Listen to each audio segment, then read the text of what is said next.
சிம்மம் பெரிய உறவு வரப்போகுது. சிம்ம ராசிக்கு ஏற்கனவே அஷ்டம சனி படாத பாடு. எப்படா வாழ்க்கையில ஒரு விடிவு காலம் பிறக்கும்னு இருக்கக்கூடிய இந்த ஒரு டைம் பீரியட்ல யார் வரப்போறா, என்ன நடக்க போகுது, இந்த 138 நாட்கள் வாங்க தெரிஞ்சுக்கலாம். ஸோ வீடியோ தொடர்ந்து பாருங்க. அது மட்டும் இல்லாம நம்மளுடைய சேனலை இன்னும் நீங்க சப்ஸ்கிரைப் பண்ணாமலே பார்த்துட்டு இருந்தீங்க அப்படின்னா மறக்காம சப்ஸ்கிரைப் பண்ணி வச்சுக்கோங்க. நீங்க என்ன ராசியில பிறந்தீங்க, என்ன நட்சத்திரத்துல பிறந்தீங்க அப்படின்றத கீழே கமெண்ட் பண்ணீங்க அப்படின்னா நான் தெரிஞ்சுப்பேன். ஏன்னா நிறைய ராசி இருக்கவங்க நம்மளோட சேனலை பார்த்துட்டு இருக்கீங்க. ஸோ அதுல யார் யாரெல்லாம் இதுல பாக்குறீங்க அப்படின்றத பார்த்துட்டு முடிஞ்சா நான் கமெண்ட்டும் பண்றேன். ஓகே,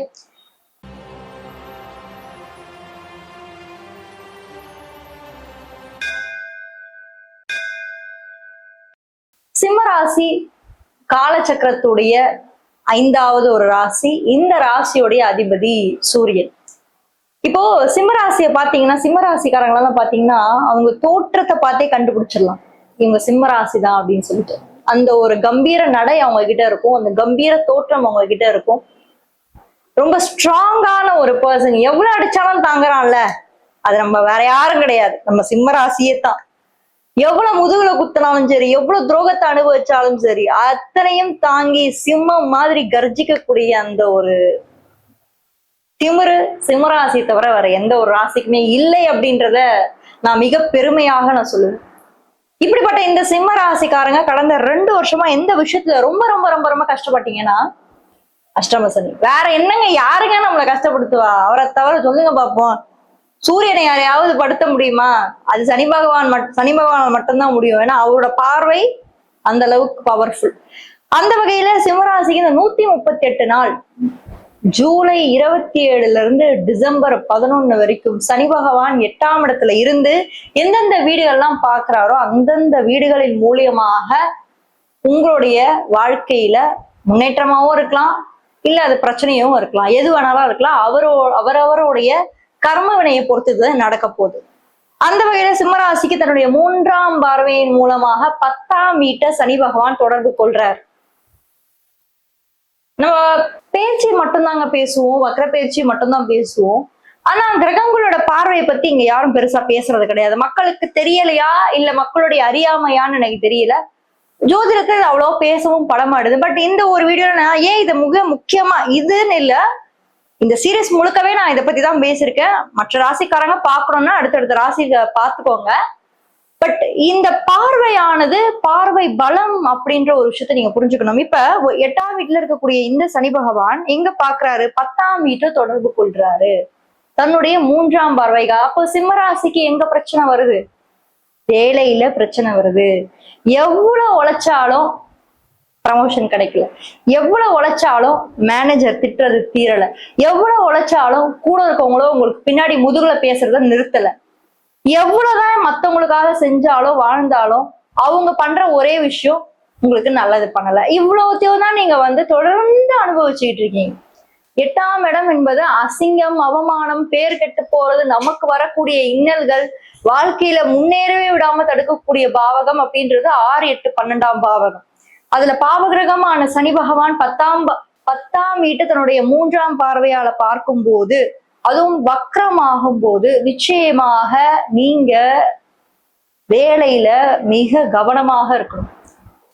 உங்களுக்கு என்ன சொல்ல போனா யார்கிட்டயுமே ரொம்ப பேச்சு வச்சுக்காதீங்கன்னு தான் நான் சொல்லுவேன். நீங்க அதாவது ஒண்ணு சொல்லுவாங்க இல்லைங்களா, மின்னுவதெல்லாம் பொண்ணல்ல, all the glitters are not gold அப்படின்னு. அப்போ உங்க கூட பழகுறவங்க எல்லாம் உண்மை கிடையாது. நீங்க வேணா பெரிய மனசு பண்ணி எல்லாரும் உண்மைதான், இவன் நல்லவன் அவன் நல்லவன் நீங்க பின் பாயிண்ட் பண்ணலாம். பட் ஆக்சுவல் ரீசன்னா புறம் பேசுவார்கள். இப்போ யாரெல்லாம் அவங்க புறம் பேசினாங்களோ எல்லாரையும் சனி இப்ப காட்ட போறார் இந்த காலகட்டத்துல. ஏன்னா 10ஆம் வீடு தொடர்பு கொள்றதுனால கரியர்ல கண்டிப்பா ஒரு சேஞ்ச். ஒருவேளை நீங்க இப்ப ஜாப் டிரான்ஸ்ஃபர் எதிர்பார்த்துட்டு இருக்கீங்க, கரியர்ல ஒரு இடம் மாற்றம் எதிர்பார்த்துட்டு இருக்கீங்கன்னா இப்போ உங்களுடைய டெசிஷனை திரும்பி யோசிங்க.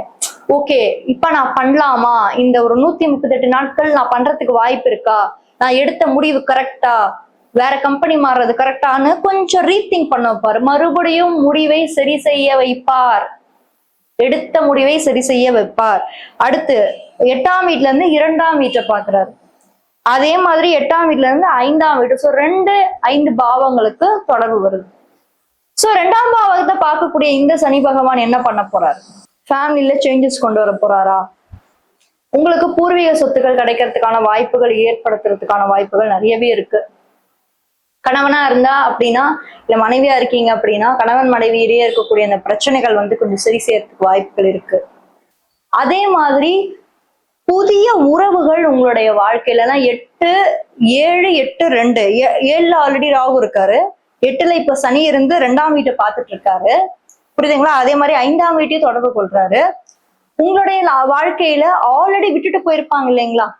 உங்க கணவனோ மனைவியோ உங்களை விட்டுட்டு போயிருந்தா திரும்ப அந்த உறவுகள் சேர்றதுக்கான வாய்ப்புகள் ஏற்பட போகுது. திரும்பி வர போறாங்க. திரும்பி அந்த ஒருவேளை நீங்க ஆல்ரெடி டைவர்ஸ் பண்ணிடலாம் அப்படின்ற ஒரு டெசிஷன் நீங்க மேக் பண்ணிட்டீங்கன்னா திருப்பி அந்த டெசிஷனை ரீதிங்க் பண்ணி பார்ப்பீங்க. மறுபடியும் யோசிச்சு பாருங்க, நீங்க எடுக்கிற டெசிஷன் கரெக்ட் தானா இல்ல தப்பா எடுக்கிறோமா? நமக்கு இப்போ ஒரு குழந்தை இருக்கு, நமக்கு இப்ப 2 குழந்தை இருக்கு, அவங்களோட எதிர்காலம் இப்ப என்ன கேள்விக்குறி ஆகுமா? அவங்களோட வாழ்க்கையில அவங்க என்ன கஷ்டப்பட போறாங்க அப்படின்னு உங்களோட டெசிஷனை இப்ப ரீதிங்க் பண்ணி பார்க்கக்கூடிய ஒரு காலகட்டம் ஏற்பட்டிருக்கு.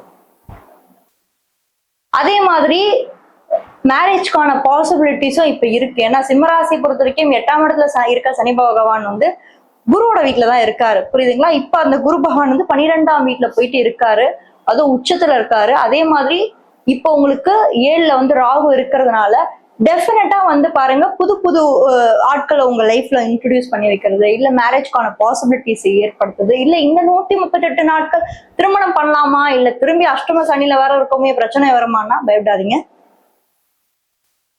சனிக்கு எடுக்க மாட்டாரு. அதுவும் இல்லாம சனிக்கு வீடு கொடுத்த குரு பகவான் இருக்காரு இல்லைங்களா?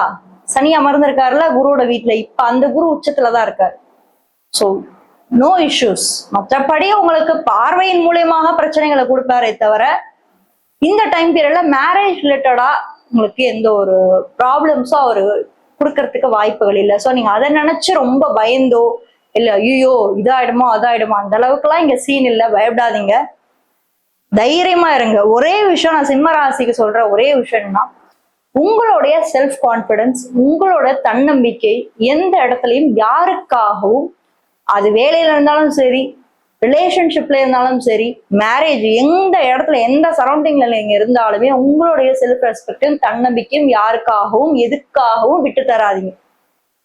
ஏன்னா இந்த உலகம் 1000 உங்களை போட்டுனாலும் சரி, 1000 உங்களை பேசினாலும் சரி, உங்களுடைய வாழ்க்கையில நீங்க எடுக்கிற முடிவு சரி அப்படின்ற ஒரு மைண்ட் செட்டோட ஸ்ட்ராங்கா எடுங்க. இந்த சனி வக்ர பயிற்சி உங்களுக்கு தான் சாதகமா இருக்கும், நல்லதே நடக்கும், கவலையப்படாதீங்க. கடகராசி பத்தி தெரிஞ்சுக்கணும்னா இந்த வீடியோல ஃபர்ஸ்ட் கமெண்ட்ல ஃபர்ஸ்ட் லிங்க்ல கொடுத்துருக்கேன், மறக்காம அதையும் போய் செக் பண்ணுங்க.